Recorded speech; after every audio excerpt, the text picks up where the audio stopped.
Hello बच्चों, NEET with कनु में आपका स्वागत है। कैसे हैं आप सब? आई होप अच्छे होंगे, पढ़ रहे होंगे, मन लगा के नीट के लिए तैयारी में जुटे होंगे। और जो नहीं कर रहा है उसको क्या करना है?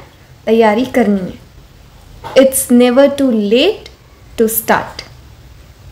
कभी भी आपको आगे बढ़ने के लिए ये नहीं समझना चाहिए कि देर हो गई है। जहाँ से आपको लगे वहीं से ही तैयारी शुरू कर दो। आज हम एक नया वन शॉट लेके आए हैं, sexual reproduction in flowering plant. हमने ह्यूमन रिप्रोडक्शन देख लिया है, हमने रिप्रोडक्टिव हेल्थ देख लिया है, रिप्रोडक्शन इन ऑर्गेनिज्म देख लिया है। ये हमारा 4th वन शॉट है, sexual reproduction in flowering plant. I hope आपको लेक्चर समझ आ रहे होंगे।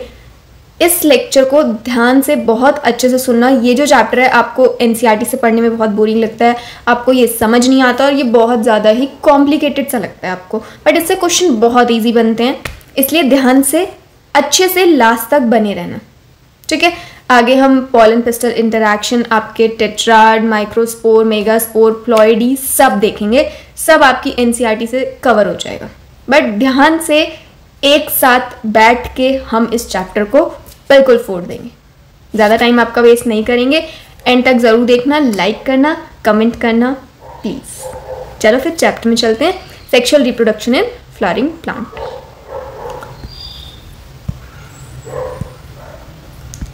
इस वाले पार्ट से, यहाँ से कुछ नहीं आता है, ठीक है। यहाँ से कुछ भी नहीं है आपका पढ़ने लायक। हम देखते हैं flower. Flower, a fascinating organ of angiosperm. Human beings have had intimate relationship with flowers since time immemorial. Flowers are object of aesthetic, ornamental, social, religious, and cultural value. They have always been used as symbol for conveying important human feelings such as love, affection, happiness, grief, mourning. इससे भी कोई question नहीं आएगा, आप इसको leave कर सकते हैं। अगली बार जब आप पढ़ें हम देखेंगे ये फ्लावर, ठीक है। पहली बात तो ये फ्लावर है कैसा। ये आपका, इसमें आपको एंथर भी दिख रहे हैं, स्टिग्मा भी दिख रहा है, ओवरी भी दिख रहा है। तो ये कैसा होगा आपका?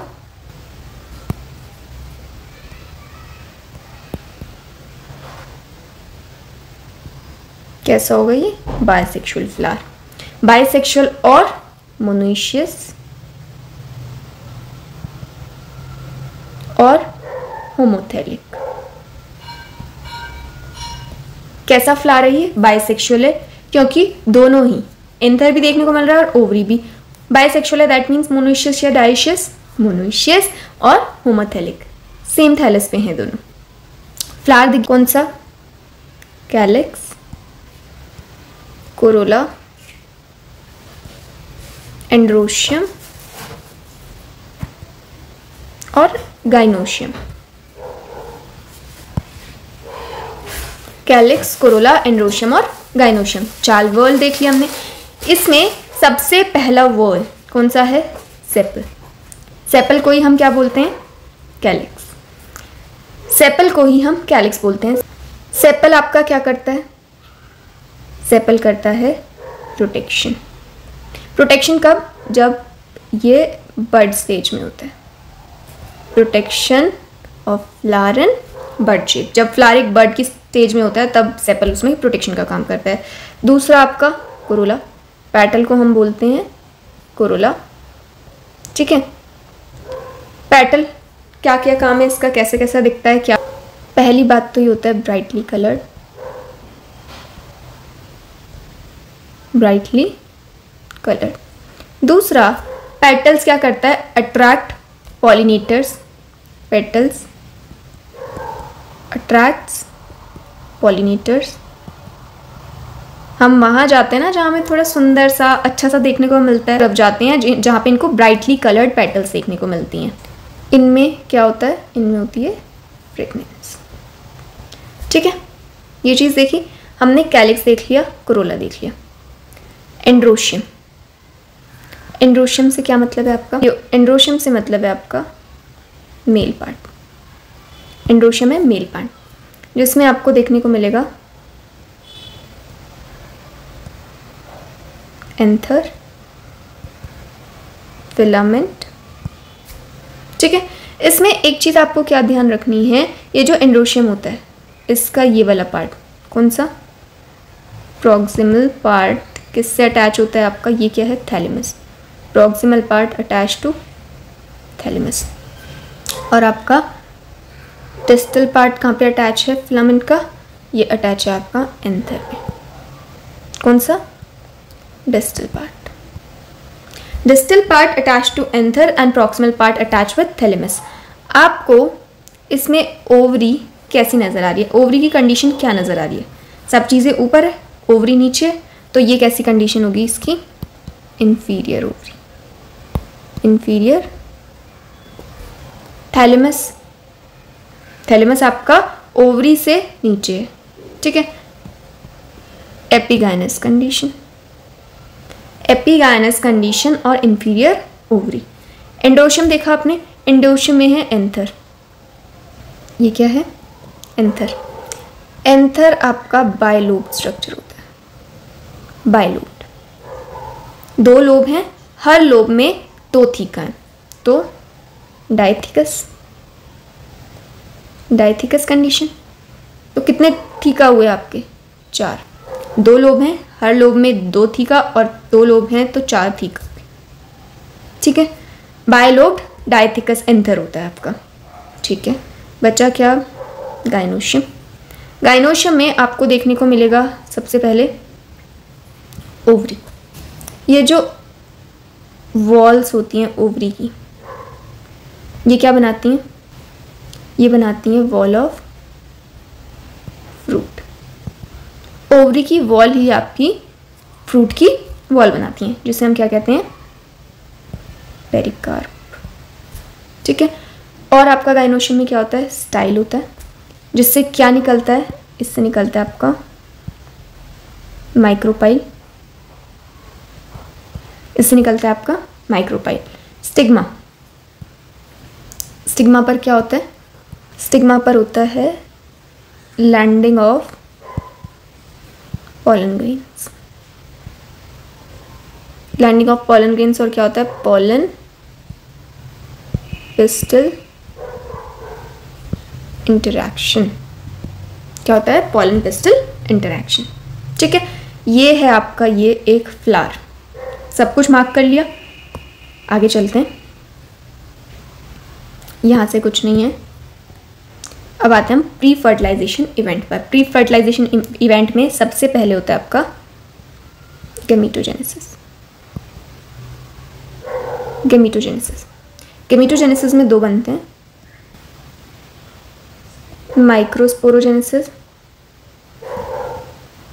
और मेगास्पोरोजेनेसिस। जो ये माइक्रोस्पोरोजेनेसिस है, ये आपका बनाता है मेल गैमीटोफाइट, ठीक है। और मेगास्पोरोजेनेसिस बनाता है आपका फीमेल गैमीटोफाइट, फीमेल गैमीटोफाइट। देखते हैं अब। Much before the actual flower is seen on a plant, the decision that the plant is going to flower has taken place. Several hormonal and structural changes are initiated which lead to the differentiation and further development of floral primordium. Inflorescences are formed which bear the flower bud and the flowers. In the flower, the male and female reproductive structure, the androecium and gynoecium differentiate and develop. You would recollect that the androecium consists of a whole of whorl of stamen representing the male reproductive organ and gynoecium represent the female reproductive organ. हमें देखना है stamen, microsporangium और pollen grain, ठीक है। 2 parts दिखा रही होगी ये, अभी देखते हैं। 2 parts of typical stamen, the long slender stalk called filament and the terminal generally bilobe structure called anther. The proximal end of filament is attached to thalamus of the petal. इसके आगे लिख लो PYQ.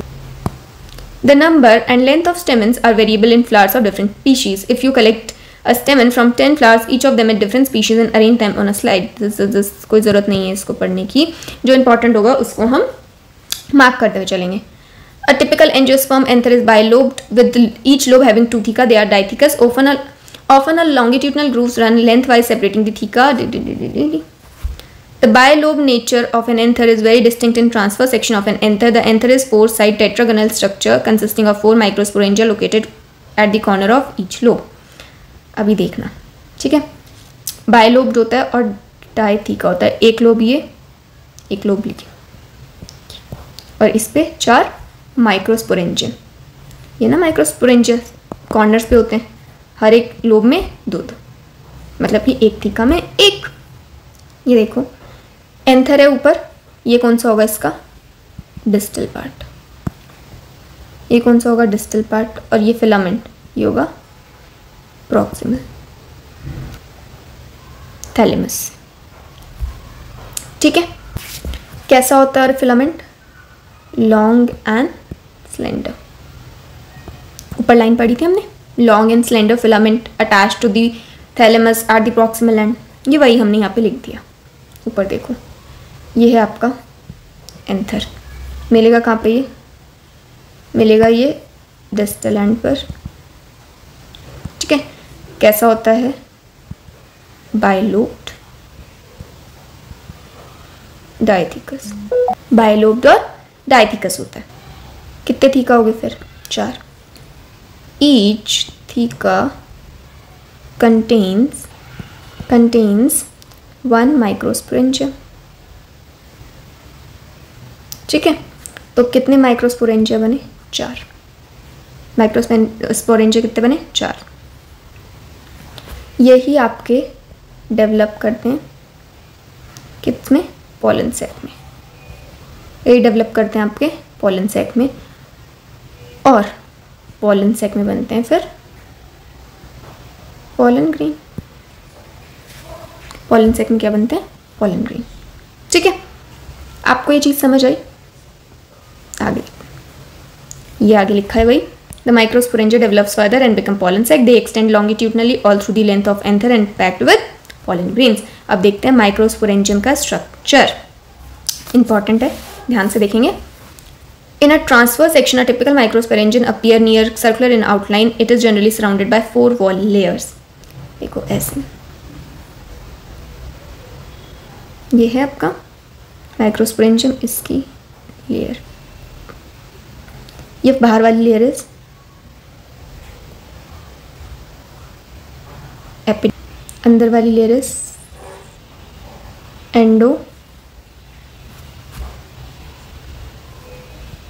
एंडोथीशियम, ये वाली layer is middle layer. Middle layer अंदर यहाँ पर ये है आपका एक 4th लेयर जिसको हम कहते हैं टेप्टम। ये बहुत इंपॉर्टेंट है, ये हमें याद रखना है। ये जो 3 लेयर होती हैं एपिडर्मिस, एंडोथीशियम और मिडल लेयर, इन तीनों का काम होता है प्रोटेक्शन का। इन तीनों का काम क्या है, प्रोटेक्ट। और डाइसेंस, प्रोटेक्शन और डाइसेंस का। टेप्टम का काम क्या है, टेप्टम आपका नरिशमेंट प्रोवाइड करता है, और इसके पास होता है dense cytoplasm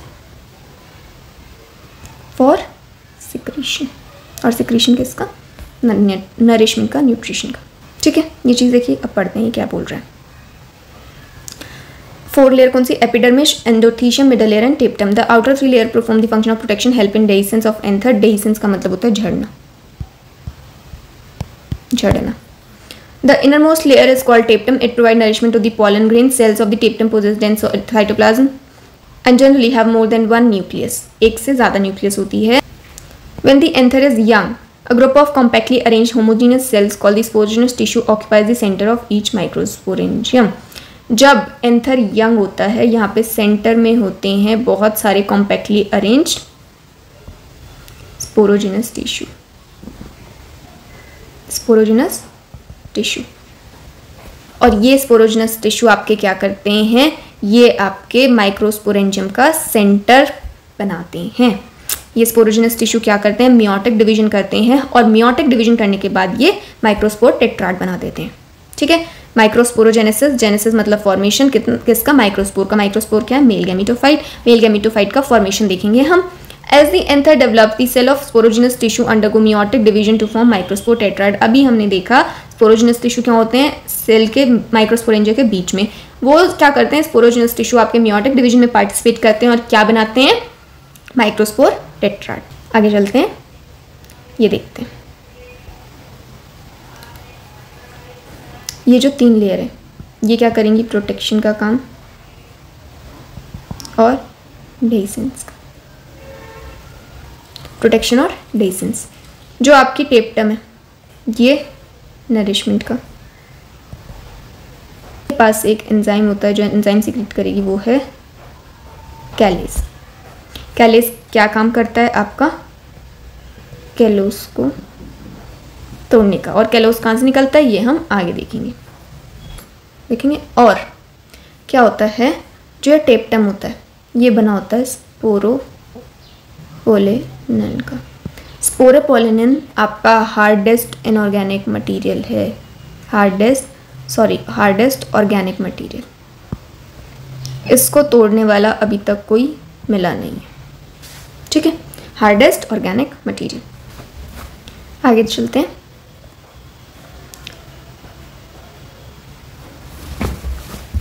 As each cell of the sporogenous tissue is capable of giving rise to microspore tetrad, each one is a potential pollen and microspore mother cell.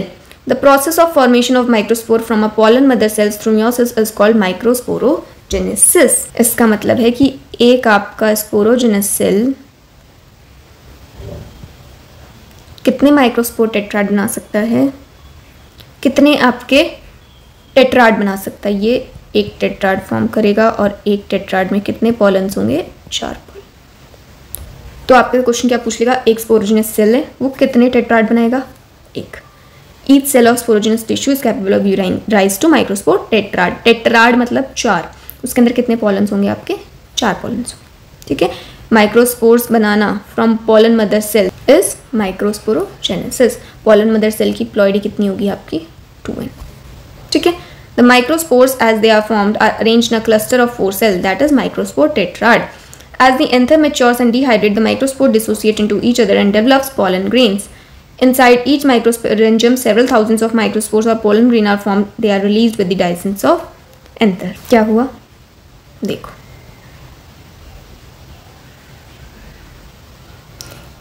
pollen grain mother cell है, pollen mother cell है, sorry PMC है, sporogenous cell. Meiosis हुई, meiosis के बाद इसने बना दिया tetrad. Meiosis हुई NN और एक पीछे की तरफ होगा, ये है आपका टेट्राड, ठीक है। ये आपका चिपका हुआ है कैलोस से, अटैच्ड विद कैलोस, ठीक है। इसको तोड़ने के लिए आपका कैलेस काम करता है, जो कौन प्रोवाइड करता है? आपका टेप्टम। अब समझ आए कैलेस का काम क्या है? आपके पास पॉलन ग्रेन है, ठीक है, ये पॉलन ग्रेन है। पॉलन ग्रेन की जो अंदर वाली लेयर है दिस इज एंटाइन, और बाहर वाली लेयर इज, ये है आपकी एक्साइन। जो ये आपको स्पेस दिख रहा है बीच में जहाँ पे एक्साइन प्रेजेंट नहीं है, ये होता है जर्म पोर। ये क्या है आपका? जर्म पोर। पढ़ते हैं। The pollen grain represent the male gametophyte. If you touch the open end of hibiscus of any flower, you would find deposition of yellow powdery pollen grains on your finger. Sprinkle of this green on the drop of water taken on a glass side. Observe. ये आपको सिर्फ बताते रहते हैं। इसमें आपको ये जो pollen grain दिख रहे हैं, ये आपकी एक्साइन है, ये आपकी इंटाइन है। ये बाहर वाली एक्साइन, ये अंदर की इंटाइन, ठीक है। Pollen grains are generally spherical, measuring about 25 to 50 micrometers in diameter. It has a prominent 2-layer wall. The hard outer layer is called exine, is made up of sporopollenin, which is one of the most resistant organic material known. It can withstand high temperature, strong acid and alkali. No enzyme that degrades sporopollenin is so far known. Pollen grain exine has prominent aperture called germ pore, where sporopollenin is absent. Pollen grains are well preserved as fossil because of the presence of sporopollenin. The exine exhibit a fascinating array of pattern and design. The inner wall of the pollen grain is called intine. It is thin and continuous layer made up of cellulose and pectin. PYQ. ये भी आपका PYQ है, ठीक है। The cytoplasm of pollen grain is surrounded by plasma membrane. When the pollen grain is mature, it contains 2 cells, the vegetative cell and the generative cell. इसमें देखते हैं हम, इधर देखो, ये न्यूक्लियस, ये वैक्यूल्स, ठीक है। वैक्यूल बड़ा होता गया, डिवाइड होगा, और किस में डिवाइड हो जाएगा? ये 2 सेल में। पहला आपका वेजिटेटिव, दूसरा आपका जनरेटिव। जो वेजिटेटिव होता है वो मतलब साइज में बड़ा होता है, आपका इसमें क्या होता है, इसमें होता है फूड रिजर्व, और ये क्या प्रोवाइड करता है, नरिशमेंट। ठीक है, फूड रिजर्व होता है, नरिशमेंट प्रोवाइड, इसमें इरेगुलर न्यूक्लियस देखने को मिलती है। वहीं अगर जनरेटिव सेल देखें तो जनरेटिव सेल आपका स्मॉल होता है। ठीक है, दूसरा चीज़ है ये फ्लोट करता है आपका साइटोप्लाज्म में, फ्लोट्स एंड साइटो, ये देखा पढ़ते हैं। The vegetative cell is bigger, has abundant food reserve and a large irregular shaped nucleus. The generative cell is small, floats in cytoplasm of the vegetative cell. It is spindle shaped with dense cytoplasm and a nucleus. In over 60% of angiosperm, pollen grain are shed at 2-cell stage. अगर 60% angiosperm में 2-cell stage में pollen grain shed हो जाता है तो बाकी के 40% है वो किस में होंगे, वो होंगे आपके 3-cell stage में।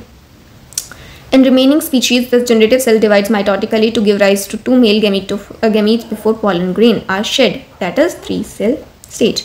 ये जो generative cells होता है यही divide होता है आपका 2 male gametes में,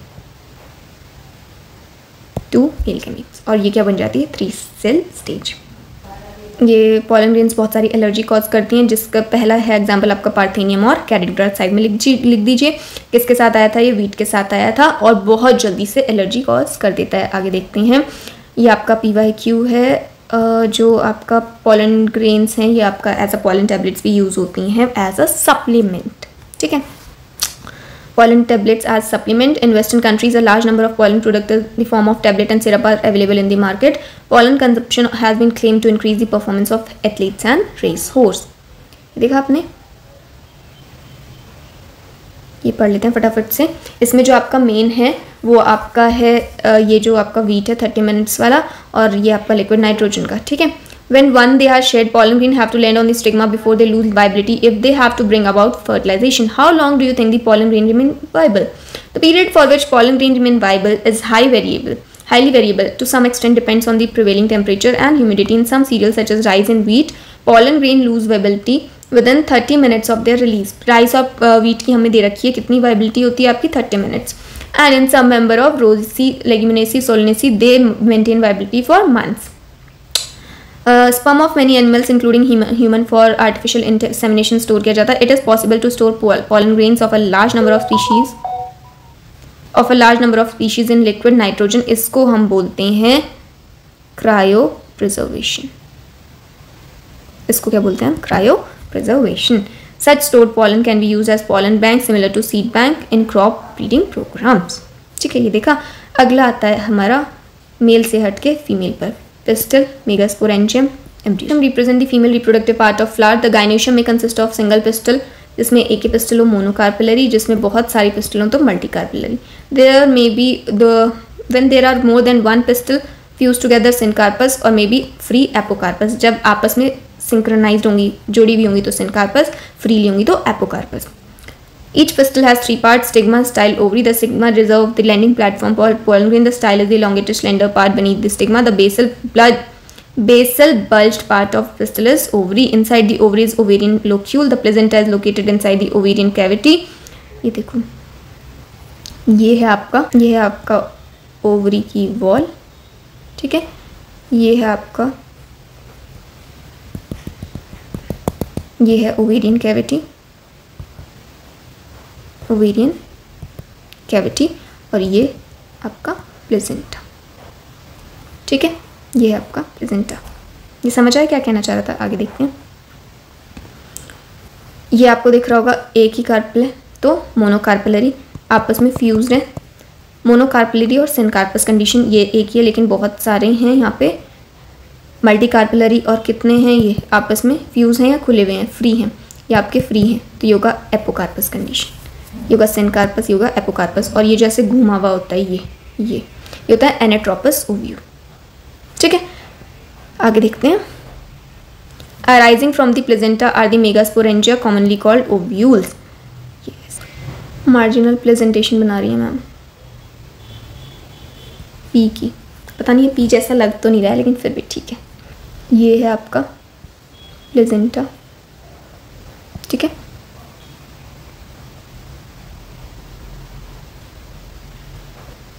इसमें ये है आपका ओव्यूल। ओव्यूल और प्लेजेंटा को आपस में अटैच कौन कर रहा है? फ्यूनिकल, इसको बोलते हैं हम फ्यूनिकल। ये फ्यूनिकल जहाँ पे ओव्यूल से अटैच होता है, ये वाला पार्ट, ये वाला पार्ट, इसको हम बोलते हैं हिलियम। ठीक है, यहीं से ही आपका कवरिंग बनती है जिसको हम कहते हैं इंटेग्यूमेंट्स, इंटेग्यूमेंट्स। ठीक है, और ये जो यहाँ पे स्पेस दिख रहा है आपको, ये यहीं से स्पेस को बोलते हैं माइक्रोपाइल, माइक्रोपाइलन। ये है पूरा आपका स्ट्रक्चर। ठीक है, अब देखते हैं क्या बोलना चाह रही है।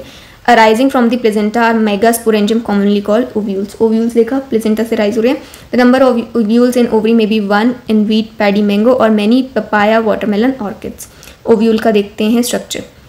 The ovule is small structure attached to placenta by means of stalk called funicle. The body of ovule fuses with funicle in a region called helium. Thus, helium represents the junction between ovule and funicle. Each ovule has 1 or 2 protective envelopes called integuments. Integuments encircle the nucellus except the tip where there is small opening called micropyle. हमने पूरा बना दिया। Opposite to micropyle is chaliza gland representing the basal part of the ovule. Enclosed within the integument is the mass of nucellus. The cells of nucellus have abundant food reserve. Located in the nucellus is the embryo sac, female gametophyte. Embryo sac को ही female gametophyte कहते हैं। An ovule generally has single embryo sac from a megaspore. आपका एक ovule में एक ही embryo होता है, एक ही एम्ब्रियो सेक होता है जिसमें आपका मेगास्पोर बनता है। मेगास्पोरोजेनेसिस देखते हैं। The process of formation of megaspore from megaspore mother cell is called megasporogenesis. Ovules generally differentiate in single megaspore mother cell in the micropylar region. आपका ओव्यूल से डिफ्रेंशिएट कर जाते हैं किसमें? Megaspore mother cell. यहाँ पर न्यूसेलस की ploidy होती है 2n और फीमेल गैमेटोफाइट की होती है n। न्यूसेलस की होती है 2n और फीमेल गैमेटोफाइट की होती है n। आगे चलते हैं। ये आपका माइक्रोपाइलर एंड ये है आपका चलेजा लैंड। ठीक है, डिफ्रेंशिएटेड फ्रॉम किससे बने होते हैं? Differentiated from ovule. ये आपका मियोसिस करता है। मियोसिस के बाद ये 4 टेट्राड बन जाते हैं जिसमें से 3 डीजनरेट हो जाते हैं और एक आपका फर्दर डिवाइड होता है। फर्दर डिवाइड होके ये आपका बनाता है एम्ब्रियो सेक, जिसमें आपके 3 एंटीपोडल होते हैं, एक एग होता है और 2 सिनर्जिड होते हैं। ठीक है, पढ़ते हैं अब हम ये क्या बोल रहे हैं। It is a large cell containing dense cytoplasm and a prominent nucleus. The MMC undergo meiotic division, मतलब मेगास्पोर मदर सेल कैसा हुआ 2n और आगे ये क्या बना देगा n. Meiosis result in the production of megaspore. Female gametophyte देखते हैं। In majority of flowering plant, one of the megaspore is functional while the other 3 degenerate. Only the functional megaspore develop into female gametophyte या फिर embryo sac. This is known as monosporic development. जिसमें आपका एक embryo sac बने उसे हम कहते हैं मोनोस्पोरिक डेवलपमेंट। अगला, the nucleus of the functional megaspore divide mitotically to form 2 nuclei which move to opposite poles, forming 2 nucleate embryo sac. 2 more sequential mitotic nuclear division results in the formation of 4 nucleate and 8 later 8 nucleate stage of the embryo. After 8 nucleate stage, the cell wall are laid down, leading to organizational typical female gametophyte, 7-celled और आपका 8 nucleate condition होती है। एक nucleate क्यों? क्योंकि जो आपका egg होता है वो डिवाइड कर जाता है माइटोटिकली। ठीक है, 6 of the 8 nuclei are surrounded by cell wall and organized into cell. The remaining 2 called the polar nuclei are situated in the egg apparatus or in the large central cell. आपकी 8 में से 6 cell wall से surrounded होती हैं, 2 आपकी बीच में egg apparatus में present होती हैं जो कि सेल वॉल से सराउंड नहीं होती हैं। ठीक है, there are characteristic distribution of cell within the embryo sac. 3 cells are grouped together at the micropilar end and constitute egg apparatus. The egg apparatus in turn constitute 2 synergid and 1 egg cell. The synergid have special cellular thickening at the micropilar end form filiform apparatus. यहीं से आपकी ये होता है guides pollen tube. Filiform apparatus से ही अंदर egg के pollen tube आती है, which plays important role in guiding the pollen tube into synergid. 3 cells at the chaliza end are called antipodals. The large central cell, as mentioned earlier, has 2 polar nuclei. Thus, a typical angiosperm sac at maturity though दो 8 nucleated and 7 cell. Maturity पे आपका जो embryo sac होता है वो 8 cell और 7 nucleate हो जाता है, सॉरी 7 सेल और 8 न्यूक्लियस हो जाता है। क्यों? क्योंकि दो बीच में पोलर न्यूक्लियाई होती है। ठीक है, पॉलिनेशन देखते हैं। पॉलिनेशन होता है आपका mechanism to achieve the objective of fertilization. Transfer of pollen grains shed from anther to the stigma of pistil is called pollination.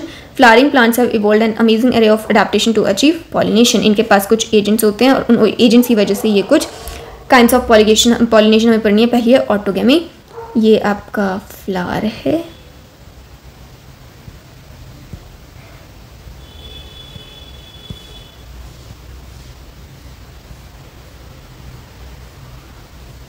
Anther है, स्टाइल है, ओवरी। ठीक है, जब सेम फ्लावर के एंथर से सेम फ्लावर का स्टिग्मा फर्टिलाइज हो जाए उसे बोलते हैं ऑटोगेमी वाली pollination.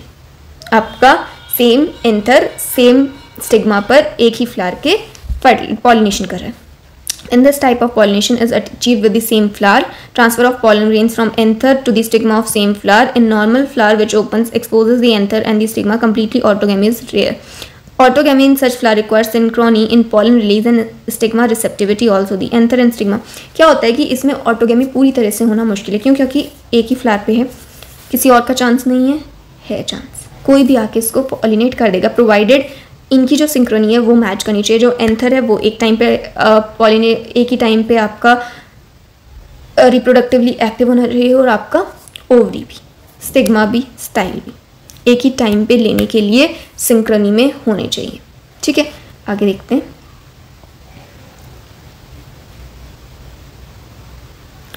lie close to each other so that self pollination can occur. Plants like Viola, common pansy, oxalis and commanelina produce two types of flowers: chesmogamous flowers which are similar to flower other species which are exposed to stigma, clistogamous flowers which do not open at all. In such flowers the anther and stigma lie close to each other. When anther dices in the flower bud, the pollen grain come in contact with the stigma to affect pollination. Thus clistogamous flowers are invariably autogamous as there is no chance of cross pollination landing on the stigma.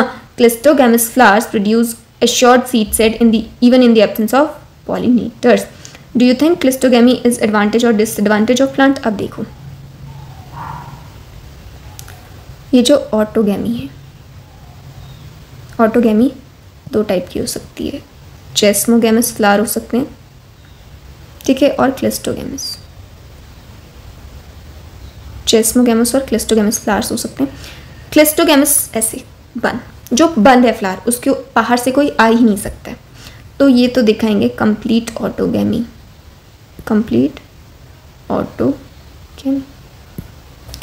Autogamy. Chasmogamous मतलब कि ऊपर के इसके style, stigma सब expose हैं, तो बाहर से भी कोई और आके इसको पॉलिनेट कर सकता है, तो ये do not show complete autogamy,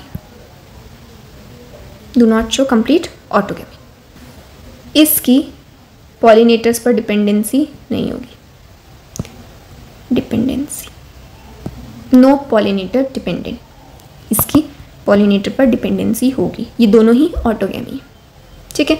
अगली आती है आपकी geitonogamy. Transfer of pollen grains from the anther of stigma to another flower of the same plant, मतलब ये है एक सेम प्लांट है लेकिन फ्लावर अलग है। Although ज़्यूटेनोगेमी is functionally cross pollination involving pollinating agent, genetically it is similar to autogamy since the pollen grain comes from the same plant. यहाँ से यहाँ तक पॉलिनेटर्स तो चाहिए, सेम प्लांट है, फ्लावर अलग अलग है।